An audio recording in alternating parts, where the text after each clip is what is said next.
Ang Pangulo po ay nangampanya sa taumbayan, nangako na maglilingkod sa taumbayan at nangakong tatapusin ang kanyang termino para sa bayan. Sa gitna ng mainit na impeachment hearing sa Kamara laban kay Vice President Sara Duterte, lumutang ang mga aligasyon ng self-confessed aide na si Ramil Madriaga tungkol sa isang assassination plot at ouster plan laban kay Pangulong Bongbong Marcos. Ayon kay Palace Press Officer Undersecretary Claire Castro, bagamat sanay na ang palasyo sa mga banta, hindi pinalampas ng Pangulo ang usapin ng umano'y kasunduan sa kampo ng mga Duterte na ititigil niya ang kanyang panunungkulan sa susunod na taon. Siya po ay nagulat. Dahil hindi po ganun ang Pangulo. Ang Pangulo po, hindi po yan mangangampanya para lang po ibigay ang posisyon kahit kanino. Ang sabi ko po natin, nangako po siya na siya'y magtatrabaho para sa bayan at tatapusin ang termino.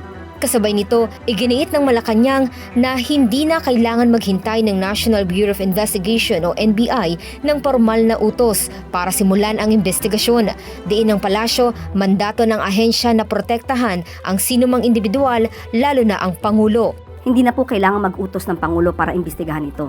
Ang NBI po, kayo po ay nakatalagang mag-imbestiga sa mga ganitong klaseng death threats sa Pangulo. Matatanda ang una nang naghain ng perjury case si VP Sara Duterte laban kay Madriaga noong nakaraang buwan dahil sa mga nauna nitong aligasyon. Tinawag ding pure fiction at delusional ang mga pahayag ni Madriaga kaugnay sa nasabing planong assassination at pagpapatalsik kay Marcos Jr. Ayon kay Attorney Salvador Paulo Panelo Jr., legal counsel ni VP Sara, walang basihan ang mga pasabog ni Madriaga at lalo lamang nitong pinagtitibay ang depensa ng kanyang kliyente sa kinakaharap na impeachment process. Gayunpaman, nanindigan ng Malacanang na bilang isang umano'y insider, mahalagang mapakinggan ang testimonya ni Madriaga upang tuluyang lumabas ang katotohanan sa likod ng mga banta sa Administrasyong Marcos. Ang si self-confessed aide Ramil Madriaga claimed during the House impeachment hearing that former President Rodrigo Duterte and some retired military generals allegedly discussed plans to unseat President Bongbong Marcos, including a supposed assassination plot. He also alleged that there was a deal between the Marcos and Duterte camps for the president to step down by 2025 or parasahan daw po siyang papaalisin sa pwesto. Given the gravity of an alleged assassination plot against the president, will Malacanang order a separate and full-scale investigation on the matter? Sa ngayon po ay alamin natin ang buong katotohanan rito. Pero ang pinag-usapan na ni Mr. Ramil Madriaga at ng dating Pangulong Duterte ay wala po tayong personal na kaalaman, kahit na ang Pangulo ay walang personal na kaalaman patungkol po dito. Ang Pangulo po ay nangampanya sa taumbayan, nangako na maglilingkod sa taumbayan at nangakong tatapusin ang kanyang termino para sa bayan.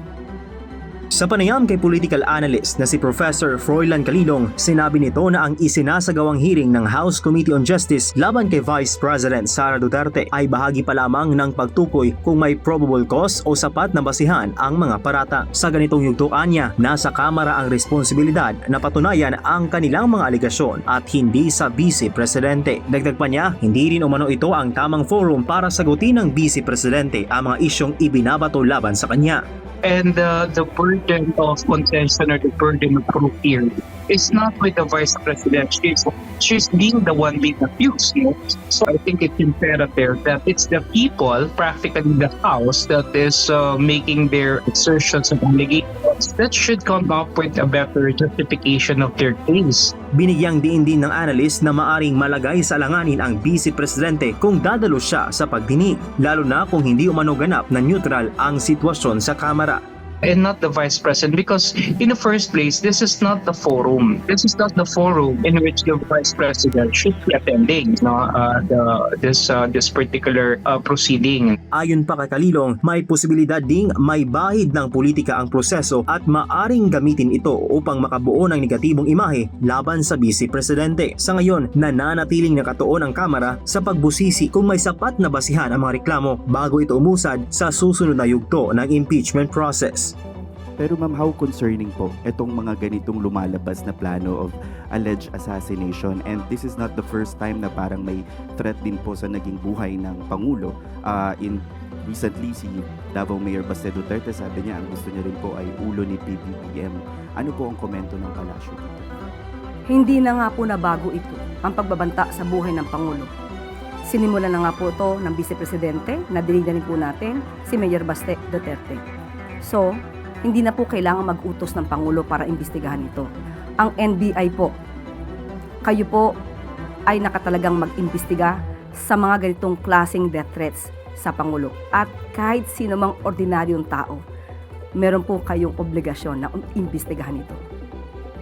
So the palace po is asking the NBI or NBI na po to do their own investigation? Ang NBI na po ang dapat na mag-imbestiga nito. Last na lang po, ma'am. Today's briefing, Senator Amy Marcos publicly appealed to her brother, the President, saying he knows the truth and should correct what described as false claims. Ginagamit daw po si Ramil Madriaga ng mga politiko. Ano po ba ang kaalaman ni Senator Amy Marcos sa katotohanan? Hindi po ba dapat lumabas talaga ang katotohanan at madinig natin kung anong dapat sabihin ng sino mang witness?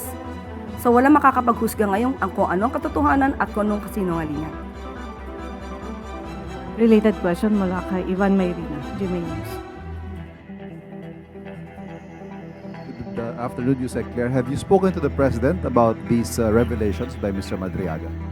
Sa ngayon po ay pinaalam po natin kung ano nangyari at ang palasyo naman po ay nagmo-monitor para ipaalam po sa Pangulo kung ano po ang nangyayari. And any reaction from him? Did he say that that's an incredible claim, that there was an agreement with the Duterte camp, that he will step down in 2025? May ganun po ba? Ang Pangulo po, hindi po yan mga ngampanya para lang po ibigay ang posisyon kahit kanino. Ang sabi ko po natin, nangako po siya na siya'y magtatrabaho para sa bayan at tatapusin ng termino. O nag-react nga po ba siya? Did you get a reaction from him on that particular point? Siya po ay nagulat. Dahil hindi po ganun ang Pangulo. Okay. Last po. There were attempts to put into question the credibility and character of Ramil Madriaga by some members of Congress. Kayo po, ma'am, as a trial lawyer, how do you assess the credibility of Ramil Madriaga as a witness? As a trial lawyer, not as a palace press officer. Ang isang tao, kahit ikaw man ay kriminal, o ikaw man ay sinasabing nagbebenta ng ligaya, kapag ikaw ay may kaalaman at insider ka, hindi pwedeng isawalang bahala ang iyong sasabihin. Hindi questionable ang kredibilidad, anumang antas mo sa buhay. So, kailangan lang mapakinggan ang lahat na masasabing may kinalaman sa anumang anomalya. Sunod na tanong mula kay Alvin Baltasar, Radyo Pilipinas. Yusek, good afternoon po. Yusek, tuloy po ba yung filing of cases against fake news peddlers and this week? And na-identify po ba natin kung sino-sino yung mga nasa likod, individual man o grupo ito? Yusek. Magsasampa po ng kaso ng further investigation ngayong hapon. At yes, meron pong 3. Can we name names? Kapag ka po na ibigay na po ang dokumento sa DOJ, ibibigyan po namin kayo ng kopya. Malalaking personality ito, Yusek. Yes.